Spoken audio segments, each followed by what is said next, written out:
Hello everyone, good morning and welcome back to this channel English Web Academy. जैसा कि आप सभी जानते हैं, SSC previous year grammatical error की सीरीज़ कर रहे थे और इसका यह पार्ट 5 है, यानी कि पांचवा वीडियो है।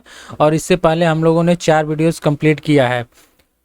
पर वीडियो में 15 क्वेश्चंस थे और जिसको कि बेसिक कंसेप्ट के साथ हम लोगों ने पढ़ा है और उसमें यूज किया गया बेसिक कंसेप्ट भी हम लोगों ने देखा है, जिससे कि आपके upcoming exams SSC CGL CHSL CPO stenographer MTS और स्टेनो के ये सब में जितने सारे इंग्लिश ग्रामेटिकल एरर से क्वेश्चन पूछे जाते हैं इंग्लिश सेक्शन में, उसके लिए ये काफ़ी इम्पोर्टेंट है। क्योंकि इस सीरीज में मैं सारे रूल्स और बेसिक कंसेप्ट पर क्वेश्चंस के साथ करवा देता हूं, जिससे कि आपको काफ़ी बेनिफिट मिलेगा और कहीं और से ग्रामर सेक्शन के लिए आपको कुछ और पढ़ने की ज़रूरत नहीं पड़ेगी। जैसे कि ग्रामेटिकल एरर पूछा जाता है और कुछ और भी चैप्टर के क्वेश्चंस पूछे जाते हैं, तो यहाँ पे ग्रामर कंप्लीट हो जाएगा आपको एरर के प्रैक्टिस के साथ ही। तो और आप डेली वोकैबलरी भी चाहते हैं तो डेली वोकैबलरी के लिए हमारे टेलीग्राम चैनल एडिटोरियल वोकैब्स 1 को ज्वाइन कर ले, क्योंकि यहाँ पे आपको मिल जाएगा इसका पीडीएफ जो मैं डेली एसएससी के प्रीवियस ईयर के वर्ड मीनिंग्स को अपलोड करता हूँ। यहाँ पे आपको देख सकेंगे साइनोनिम और इडियम्स एंड फ्रेजेस और अल्टरनेट करके वन वर्ड सब्स्टिट्यूशंस भी, जो कि एक डेली डोज है एसएससी वोकैबलरी के लिए। तो ये काफ़ी इंपॉर्टेंट है आपके एग्जाम में, क्योंकि एसएससी में आप हमेशा रिपीटेड वर्ड ही पूछता है। ठीक, तो ये काफ़ी इंपॉर्टेंट है, यहाँ से आप डेली इसे लर्न कर सकते हैं। तो अब तक आप इस चैनल पर नए हैं तो चैनल को भी सब्सक्राइब कर ले, वीडियो को लाइक करें और दोस्तों के पास भी शेयर करें। स्टार्ट करते हैं आज का वीडियो। फर्स्ट क्वेश्चन से, अब तक हम लोगों ने 4 वीडियो में 60 क्वेश्चन किया था, अब 61 नंबर क्वेश्चन से स्टार्ट करते हैं। तो देखते हैं 61 number question. Had you not reached in time we will have lost our lives. तो सबसे पहले जैसा कि आप जानते हैं मैं बताता हूं, तो क्वेश्चन पढ़ने के बाद मैं यहाँ पे बेसिक कंसेप्ट बताता हूं कि इस क्वेश्चन में कंसेप्ट क्या है। तो सबसे पहले आपको ध्यान देना होगा, मैंने कई बार बताया भी है, यदि कोई सेंटेंस 2 पार्ट में बटा हुआ हो, जैसे बट या फिर एंड या फिर कॉमा लग, किसी तरीके से 2 सेंटेंस में बटा हो, जिससे सेंटेंस का 2 भाग है इसमें। देखते हैं, had you not reached in time, यहाँ पे कॉमा लगा है, यह सेंटेंस का फर्स्ट पार्ट हो गया। We will have lost our lives, और दोनों सेंटेंस एक दूसरे से रिलेटेड हो, तो यदि फर्स्ट सेंटेंस आपको पास्ट फॉर्म में होगा तो सेकेंड सेंटेंस भी आपको पास्ट फॉर्म में रखना होगा। यदि फर्स्ट सेंटेंस, और कंडीशनल की बात करें तो यदि फर्स्ट सेंटेंस प्रेजेंट में होगा, फर्स्ट सेंटेंस ही जरूरी नहीं है जिसके आगे कंडीशनल वर्ड लगा हो, जैसे इफ, हार्डली वगैरह, तो सेकंड सेंटेंस जो होता है वो फ्यूचर में होता है। तो हमें इसको जानना अभी जरूरी नहीं है, इसको देखते हैं। पास्ट, तो पास्ट होना जरूरी है, क्योंकि जो बीती बातें हो गई रहती हैं उसे पास्ट में ही हम रखते हैं। अब देखते हैं यहाँ पे, had you not reached in time, had का बात किया जा रहा है, यानी कि पास्ट परफेक्ट की बात की जा रही है यहाँ पे। ओके, तो अब जो यहाँ पे विल का यूज किया गया है जो फ्यूचर में, यह गलत है। यहाँ पे विल के जगह पे हम किसका यूज करेंगे, तो वुड का यूज करेंगे, तब जाके यह विल का पास्ट हो जाता है वुड। तो had you not reached in time we would have lost our lives, तब जाके सेंटेंस करेक्ट होता है। इसका जो बेसिक रूल है वह यही बेसिक इसका रूल है कि यदि फर्स्ट सेंटेंस पास्ट में हो तो सेकंड सेंटेंस पास्ट में होगा। और यदि स्ट्रक्चर की बात करें, हम स्ट्रक्चर की बात करें तो यदि यहाँ पे subject plus had plus verb का थर्ड फॉर्म आता है और उसके बाद कॉमा या फिर कोई कंडीशनल वर्ड के बाद दूसरा सेंटेंस ऐड होता है, तो वह हमेशा आपको कंडीशनल सेंटेंस में would plus have plus verb का थर्ड फॉर्म होता है। इस चीज़ को आप जरूर ध्यान में रखेंगे। यही था इसमें। नेक्स्ट क्वेश्चन की तरफ बढ़ते हैं। सेकेंड नंबर क्वेश्चन है, 62 नंबर क्वेश्चन है। You must avoid riding in a crowded bus or traveling in a metro during rush hour as both are quite unpleasant experiences. अब यहाँ पे बेसिक कंसेप्ट आपको मैं बताता हूँ कि बेसिक कंसेप्ट है क्या। सबसे पहले एक वर्ड आता है और एक आता है एंड। इन दोनों में अर्थ तो आप जानते हैं, जब दोनों के लिए, बोथ के लिए यूज किया जाए तो आप एंड का यूज करते हैं। जब 2 सेंटेंस को एक दूसरे से जोड़ना हो तो वो सिंगुलर बन के आपको प्लूरल बन जाता है, तो उसके लिए एंड का यूज करते हैं। लेकिन और 2 में से कोई एक, ठीक, 2 में से कोई एक, इसके लिए हम और का यूज करते हैं, OR। तो जब और का यूज करते हैं तो यहाँ पे यह प्लूरल नहीं बनता है। यदि 2 सिंगुलर जो है वो सब्जेक्ट और से ऐड होता है तो वह सिंगुलर ही रह जाता है, लेकिन एंड से ऐड होता है तो वह प्लूरल हो जाता है। जैसे कैसे, यहाँ पे मैं बताता हूँ। जैसे राम एंड श्याम, अब यहाँ पे दो सब्जेक्ट है राम और श्याम, दोनों एंड से ऐड हो रहे हैं, तब यहाँ पे आर का यूज करेंगे, यानी कि जो भी प्लूरल होगा उसका यूज कर सकते हैं, ठीक। लेकिन यहाँ पे सेंटेंस को देखें, you must avoiding riding in A crowded बस। यहाँ पे मेन सब्जेक्ट जो हुआ राइडिंग इन ए क्राउडेड बस, और से ऐड हुआ है ट्रैवलिंग इन ए मेट्रो, यानी कि बस में सफ़र करना या फिर मेट्रो में सफ़र करना, ये दोनों और से ऐड हुआ है, तो ये भी सिंगुलर और ये भी सिंगुलर, तो जो इसके साथ यूज किया जाएगा वर्ब वो भी सिंगुलर होगा। अब यहाँ पे बोथ का भी यूज किया गया है, आर का भी यूज किया गया है, जो कि गलत है। यहाँ पे हम ईच का यूज करेंगे। You must avoid riding in A crowded बस और travelling in A metro during rush our is quite unpleasant experience. Okay, यहाँ पे जो ये पास्ट फॉर्म में यूज कर दिया, सॉरी प्लूरल फॉर्म में यूज किया गया है, जो कि गलत है। अब नेक्स्ट क्वेश्चन को देखते हैं। यहाँ पे 63rd नंबर क्वेश्चन है, the river appears to have got its name from the town nearby. Okay, तो इसमें आपको कहाँ पे एरर है आपको देखना है। तो इसमें यदि कुछ एरर होता तो मैं जरूर बेसिक कंसेप्ट बताता, लेकिन यहाँ पे देखिए आप लोग, द रिवर अपीयर्स सब्जेक्ट के साथ यहाँ पे सिंगुलर वर्ब भी यूज किया गया है, बिल्कुल करेक्ट है। To have got its name from the town nearby, यह सेंटेंस 100% करेक्ट है। तो इस तरीके के सेंटेंस में आपको नो एरर चूज करना होता है। नो एरर यानी कि कोई एरर नहीं है। जिस भी क्वेश्चन में कुछ भी कंसेप्ट आएगा उसे मैं बताते जाऊंगा। नेक्स्ट है 64 नंबर क्वेश्चन, देखते हैं। The wood cutter, would cutter यानी कि लकड़ी काटने वाला कोई मशीन होता है, तो would cutter felled some trees with hardly many efforts at all. अब यहाँ पे बेसिक कंसेप्ट है जो कि काफ़ी इंपॉर्टेंट है और यह जानना आपको जरूरी है। जैसे कि हार्डली वर्ड है, तो हार्डली का मतलब होता है शायद ही, शायद ही, और इसे देखा जाए तो यह एक प्रकार का निगेटिव वर्ड है, यानी कि इसमें नॉट छिपा हुआ है ऐसे वर्ड में। और एक और वर्ड है एट ऑल, यानी कि तनिक भी, तनिक भी। ओके, तो यह भी एक निगेटिव वर्ड है, यह भी एक निगेटिव वर्ड है। एक ही सेंटेंस में एक ही जगह दो निगेटिव वर्ड का यूज करना गलत होता है। जब सेंटेंस निगेटिव बन गया, जैसे कि यहाँ पे हम कभी कहीं डू नॉट का भी यूज कर दे और इसके साथ कोई निगेटिव वर्ड का भी यूज कर दे, जैसे अनटिल हो गया, हार्डली हो गया, ये सब, तो ये गलत होता है। अब यहाँ पे सेंटेंस देखते हैं। The wood cutter felled some trees with hardly many efforts at all, यानी कि हार्डली शायद ही, मेनी इफोर्ट्स बहुत सारे प्रयासों से, तो यहाँ पे एट ऑल का यूज, एट ऑल का भी यूज कर दिया गया है, हार्डली का भी, दोनों का एक साथ यूज करना सही नहीं है। तो इसलिए आपको सेंटेंस के सेकंड पार्ट में एरर है, मेनी इफोर्ट्स एट ऑल, यहाँ पे एट ऑल नहीं होना चाहिए। नेक्स्ट क्वेश्चन है 65 number, lack of required vitamins and minerals lead against several complications in the human body। अब इसमें आपको मैं बेसिक कंसेप्ट बताता हूँ जो कि वाकई में बेसिक है और ये सभी को जानना जरूरी होता है। सब्जेक्ट के साथ वर्ब का जो संबंध होता है, यानी कि सब्जेक्ट के साथ वर्ब का जो रिलेशन होता है, बेसिकली सब्जेक्ट वर्ब एग्रीमेंट में सभी लोगों ने पढ़ा होगा। यदि सब्जेक्ट सिंगुलर हो तो इसके साथ वर्ब भी आपको सिंगुलर होगा, और यदि सब्जेक्ट प्लूरल हो, ठीक, सब्जेक्ट प्लूरल हो तो इसके साथ वर्ब भी जो होगा वो आपको प्लूरल वर्ब होगा। कैसे?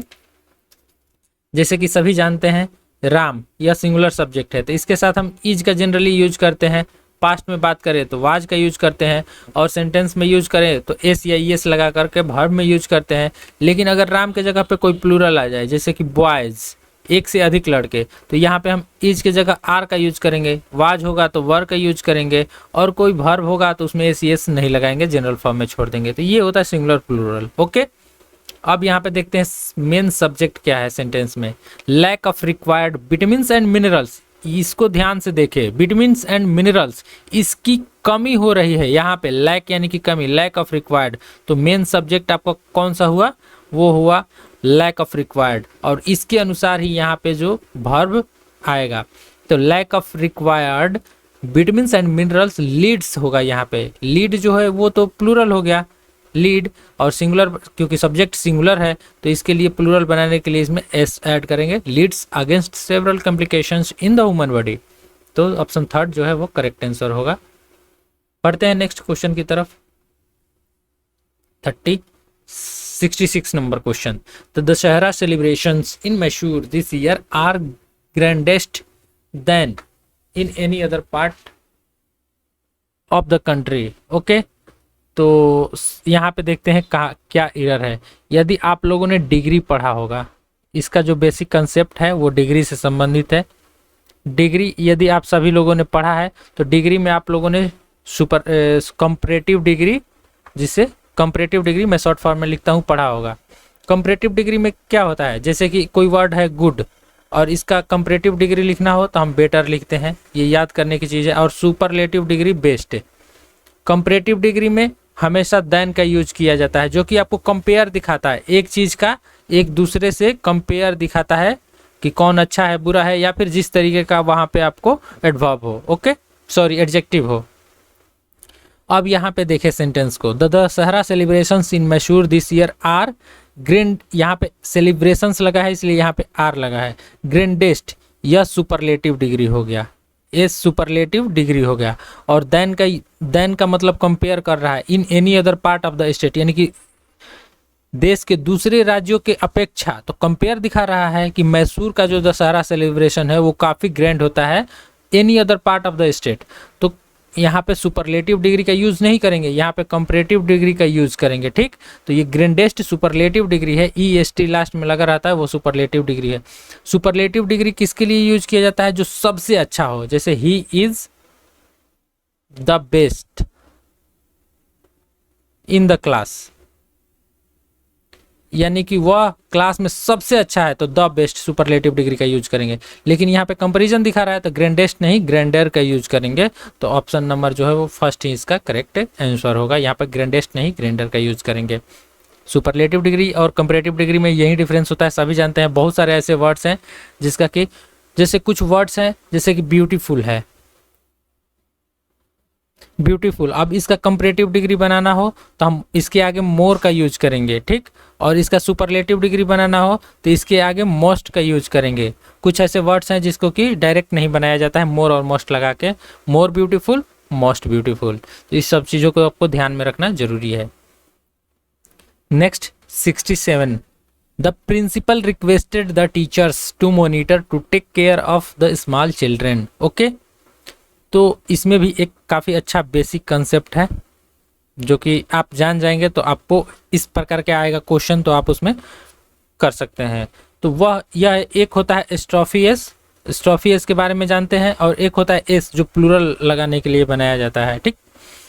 तो स्ट्रॉफियस का मतलब का के अर्थ में यूज किया जाता है, जैसे कि यदि कहा जाए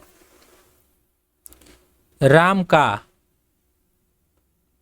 का, तो यहाँ पे हम राम्स यूज करेंगे स्ट्रॉफी एस दे करके। तो यह इस तरीके से स्ट्रॉफी एस का अर्थ होता है, ठीक। और लेकिन यदि हम इस, जैसे कि कोई वर्ड हो जैसे बॉय हो और इसका हमको प्लूरल बनाना हो, सॉरी बॉय हो इसका प्लूरल बनाना हो, डायरेक्ट एस इसमें ऐड कर देंगे, बॉयज हो जाएगा। अब यहाँ पे सेंटेंस देखते हैं, द प्रिंसिपल रिक्वेस्टेड, यानी कि जो प्रिंसिपल थे रिक्वेस्ट किए, द टीचर्स, यहाँ पे शिक्षकों से रिक्वेस्ट किए ना, तो द टीचर्स यहाँ पे स्टॉफियस नहीं होके डायरेक्ट टीचर्स होगा। टू मॉनिटर, यानी कि देखभाल करने के लिए, and take care of the small children, यानी कि मॉनिटर और देखभाल करने के लिए स्मॉल चिल्ड्रेन को प्रिंसिपल ने रिक्वेस्ट किया, किससे, टीचर से। तो रिक्वेस्टेड द टीचर्स होगा, ना कि टीचर्स यहाँ पे स्टॉफियस के साथ होगा। तो यहाँ पे देखिए ऑप्शन नंबर 4 जो है ये करेक्ट है, यहाँ पे डायरेक्ट एस होगा। समझ में आया? बढ़ते हैं नेक्स्ट क्वेश्चन की तरफ। नेक्स्ट है 68 number. It have been only through writing that men have been able to spread their ideas to mankind। इसमें भी एक बेसिक कंसेप्ट है जो कि बहुत ज़्यादा ही बेसिक है और आप सभी लोगों ने इसे देखते ही सही कर दिया होगा। वह यह है कि मैंने वहीं बताया था, सिंगुलर सब्जेक्ट हो तो इसके साथ सिंगुलर वर्ब यूज किया जाता है। जैसे सिंगुलर सब्जेक्ट हो तो आप सभी जानते हैं इज का यूज किया जाएगा, या फिर हैज़ का यूज किया जाएगा, या फिर वाज का यूज किया जाएगा, यही यूज किया जाता है।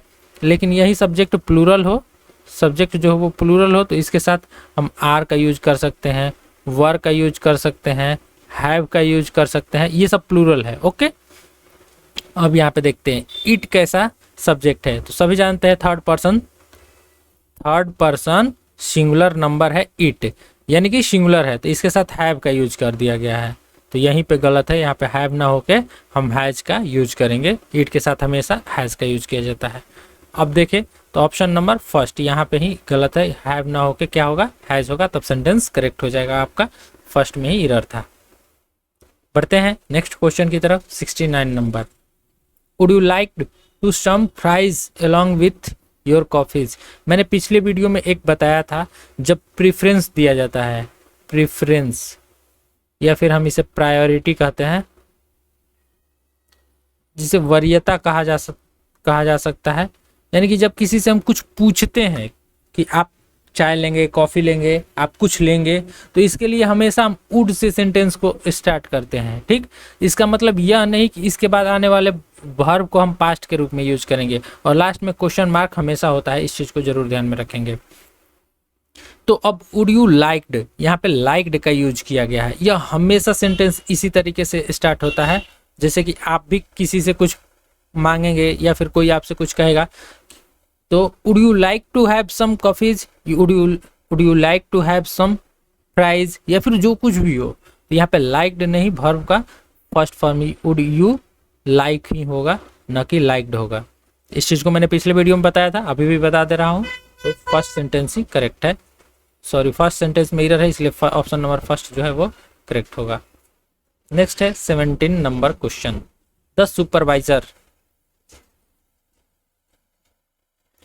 17 नंबर है, the supervisor wanted to know the pros and cons. एक चीज को याद में रखेंगे, यहाँ पे द प्रोस एंड कॉन्स जो है वो एक फ्रेज है, इसका मतलब होता है पक्ष विपक्ष। आपको एसएससी में यह फ्रेज देखने को मिलेगा, हमेशा पूछा जाता है। ठीक, तो ये वोकैब का बात हो गया। बढ़ते हैं हम अपने एरर की तरफ। The supervisor wanted to know the pros and cons of the issue. इसमें बेसिक कंसेप्ट क्या है?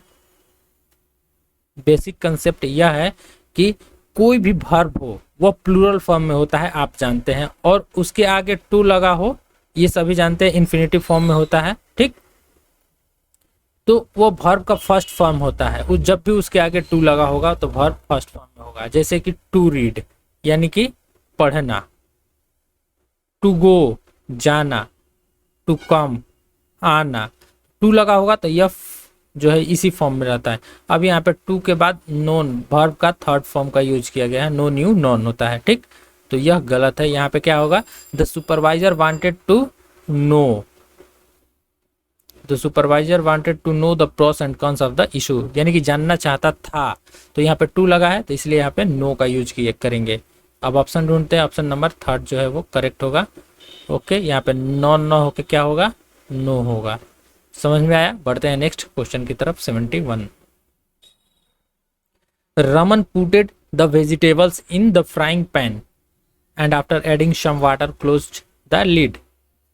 अब इसमें एरर क्या है? एरर तो आप ढूंढते रहिए, तब तक मैं इधर बेसिक कंसेप्ट आपको बताता हूं, जो कि हर एक क्वेश्चन के लिए आपको अप्लाई होगा। और वह यह होगा कि जैसे कुछ ऐसे वर्ब्स होते हैं, यह वर्ब से रिलेटेड है, कुछ ऐसे वर्ब्स होते हैं जिसका कि हम पास्ट फॉर्म कैसे बनाते हैं यह देखना जरूरी है। अब जैसे हम लिख दिए राइट, और इसका पास्ट फॉर्म बनाना है वर्ब का सेकंड फॉर्म, वर्ब का थर्ड फॉर्म, तो सेकंड फॉर्म राइट रोट होता है, सभी जानते हैं, रिटन। उसी तरीके से ये सब याद करने की चीज़ है। लेकिन रीड लिख दिए तो यह रीड ही हो जाता है, रीड पढ़ा जाता है रेड, लेकिन स्पेलिंग जो होता है वो सेम रहता है। और बहुत सारे ऐसे वर्ड्स हैं जैसे कि कॉपी हो गया, कॉपी यानी नकल करना, तो इसका कॉपीड हो जाता है, यानी कि ईडी लास्ट में लग जाता है। बहुत सारे वर्ब्स के जब पास्ट फॉर्म बनाते हैं तो उसमें ईडी लग जाता है। ओके, लेकिन कुछ ऐसे वर्ब्स होते हैं जैसे रीड की तरह जो अपने जनरल फॉर्म में ही रहते हैं। जैसे कट, कट का पास्ट बनाना हो तो कट ही रह जाता है, कट ही रह जाता है। उसी तरीके से एक वर्ब होता है पुट यानी कि रखना, तो यह पुट का पुट ही रह जाता है, ना कि पुटेड होता है। अब यहाँ पे पास्ट फॉर्म बना दिया गया है पुटेड से, तो क्या करेंगे? इसे गलत ही ना करेंगे। यहाँ पे क्या होगा? Raman put the vegetables in the frying pan and after adding some water closed the lid. तो ऑप्शन देखते हैं, option number third, Raman putted ना होके पुट होगा, क्योंकि पुट का पास्ट फॉर्म पुट ही होता है। ओके, बढ़ते हैं नेक्स्ट क्वेश्चन की तरफ। 72 number, the recruiters were please to John's domain knowledge and personality. आप लोगों ने प्रीपोजिशन पढ़ा होगा, ओके, प्रीपोजिशन पढ़ा होगा। तो कुछ कुछ ऐसे प्रीपोजिशंस हो, कुछ फिक्स्ड होते हैं और कुछ जो होते हैं रिलायबल होते हैं, बार बार चेंज होते रहते हैं, किसी के साथ कुछ भी का यूज किया जाता है, अलग अलग प्रकार के होते हैं। कभी मैं प्रीपोजिशन कंप्लीटली पढ़ाऊंगा तो उसमें बता दूंगा। यहाँ पे आप एरर देख ले, द रिक्रूटर्स वेयर प्लीज्ड, तो प्लीज्ड के साथ है अक्सर हम विथ का यूज करते हैं, यानी कि pleased with John's domain knowledge and personality, यानी कि जो रिक्रूटर्स थे वो जॉन के डोमेन नॉलेज और पर्सनालिटी से काफ़ी खुश थे, तो यहाँ पे विथ का यूज करेंगे तो सेंटेंस करेक्ट होगा। तो यहाँ पे टू जॉन्स नहीं, विथ जॉन्स होगा, ओके। नेक्स्ट क्वेश्चन है 73rd number, the sea has become an cheap dumping ground for all kinds of waste products. इसमें बहुत एक छोटा सा एरर है जो कि मैं बताता हूँ, यहाँ पे आप लोग ढूंढे, तब तक बेसिक कंसेप्ट मैं बताता हूँ। आप लोगों ने आर्टिकल पढ़ा होगा, ठीक। आर्टिकल में आता है ए, एन और द। ए हर एक कॉन्सोनेंट के पहले यूज किया जाता है, जो नाउन होगा, सिंगुलर होगा तो उसके आगे कॉन्सोनेंट के आगे यूज किया जाता है, लेकिन एन का यूज हमेशा वॉवेल के ही आगे किया जाता है। और द जो है वो डेफिनिट होता है, तो इसका अर्थ जो है किसी खास के लिए और बहुत सारे अर्थों में किया जाता है, लेकिन यहाँ पे हमें एन के बारे में बात करेंगे, वॉवेल। और वॉवेल क्या होता है, ए, ई, आई, ओ, यू, और कुछ प्रोनाउंसिएशन बेस्ड होता है, जिसको कि बारे में बाद में बात करेंगे। तो इसके आगे हमेशा हम एन का यूज करेंगे। अब यहाँ पे सेंटेंस के इस पार्ट को देखें, एन चिप, ये क्या है, सी कॉन्सोनेंट है, सी से स्टार्ट हुआ, चिप कॉन्सोनेंट है, से स्टार्ट हुआ है, और यहाँ पे एन का यूज किया गया है जो गलत है। यहाँ पे ए चीप होगा, चीप यानी कि सस्ता होता है, okay. Cheap dumping ground for all kinds of waste products, okay. Then correct answer is option number second, यहाँ एन ना होके ए होगा। आर्टिकल का क्वेश्चन है और बहुत ईजी है। Next 74 number, won't you please come to help me along this heavy box. तो इसमें बताना है आपको, तो इस तरीके का एक और क्वेश्चन जो पूछा गया था, जिसमें कि वहाँ पे वो सही था। तो यहाँ पे हम देखते हैं कहाँ पे एरर है। Won't you please come to help me, यहाँ तक तो सेंटेंस सही है। अब जो एरर होगा इसी पार्ट में होगा, ओके। वुड से, वुड का जो वुड के साथ नॉट लगता है तो हम यहाँ पे वॉन्ट डायरेक्ट लिखते हैं, तो इसमें कहीं एरर नहीं है। Would not you please come to help me along with, हमेशा अलोंग के साथ विथ का यूज किया जाता है जब किसी चीज को साथ के लिए बात करना होता है, तो ओके, अलोंग विथ, ओके। तो यहाँ पे अलोंग का यूज किया गया है, तो यहाँ पे होगा along with this heavy box. तो ऑप्शन नंबर जो है वो सेकंड करेक्ट होगा। नेक्स्ट क्वेश्चन है 75 नंबर, और they have lived in this apartment since 10 years. इस तरीके का क्वेश्चन मैंने पहले भी बता दिया है, लेकिन यहाँ पे मैं इसका बेसिक कंसेप्ट बता देता हूँ। दो वर्ड होते हैं, एक होता है फॉर, दूसरा होता है सिंस, और जनरली इसका यूज किया जाता है आपको प्रेजेंट परफेक्ट कंटिन्यूअस टेंस या फिर पास्ट परफेक्ट कंटिन्यूअस टेंस, इन्हीं दोनों में ज़्यादातर यूज किया जाता है। और वो होता है फॉर, और यह कब होता है, इसके लिए लिमिट होता है जब आपको टाइम दिया गया है, टाइम बाउंडिंग दिया गया हो, उसी के लिए हमेशा फॉर या सिंस का यूज किया जाता है इस प्रेजेंट परफेक्ट और पास्ट परफेक्ट कंटिन्यूअस टेंस में। फॉर का यूज होता है जैसे कि कोई टाइम हो जिसका कि कोई डेफिनिट टाइम नहीं हो, ओके, पीरियड ऑफ टाइम हो, तब उसके लिए फॉर का यूज कर देंगे। जैसे कि 10 ईयर्स हो गया, या फिर कह दिया जाएगा 2 दिन से, 2 डेज, या फिर 5 ईयर्स, या फिर कोई भी ऐसा टाइम दिया गया हो जो कि सर्टेन नहीं हो, तो उसके लिए फॉर का यूज करेंगे। लेकिन सिंस का यूज कब करेंगे, जब टाइम सर्टेन हो। जैसे कह दिया जाए 1999 से, तो यहाँ पे टाइम एक सर्टेन कर दिया गया है। कह दिया जाए मंडे से, तो यहाँ पे भी टाइम सर्टेन कर दिया गया है। या फिर कह दिया जाए बहुत सारे ऐसे 2 बजे से, तो यहाँ पे टाइम भी सर्टेन कर दिया गया है, कितने बजे से, 2 बजे से। यदि यही कह दिया जाए पिछले 2 घंटे से, तो 2 घंटे से के लिए फॉर का यूज करेंगे। यहाँ पे बात की जा रही है, सिंस लगा हुआ है और 10 ईयर्स दिया गया है, टाइम सर्टेन नहीं है, इसलिए सिंस के जगह पे हम फॉर का यूज करेंगे। तो ऑप्शन नंबर जो होगा इस तरीके का फर्स्ट करेक्ट आंसर होगा। यहाँ पे हम लोगों ने आज भी टोटल 15 क्वेश्चंस देखा। आपको कैसा लगा यह सीरीज हमें ज़रूर बताएं। और कमेंट बॉक्स में भी कमेंट करें। डेली वोकैबुलरी के लिए हमारे टेलीग्राम चैनल को जरूर ज्वाइन कर ले, वहाँ पे मैं पीडीएफ अपलोड कर देता हूँ। बहुत इंपॉर्टेंट पीडीएफ्स मैंने बना के क्रिएट करके अपलोड किया हुआ है, जो कि आपके एग्जाम के लिए काफ़ी हेल्पफुल होगा। ओके, और डेली के डोज के लिए भी आप ज्वाइन कर लें। तो ये वीडियो अच्छा लगा तो चैनल को जरूर सब्सक्राइब करें, वीडियो को लाइक करें, दोस्तों के पास शेयर करें। मिलते हैं नेक्स्ट वीडियो में, तब तक के लिए धन्यवाद, बाय बाय, टेक केयर।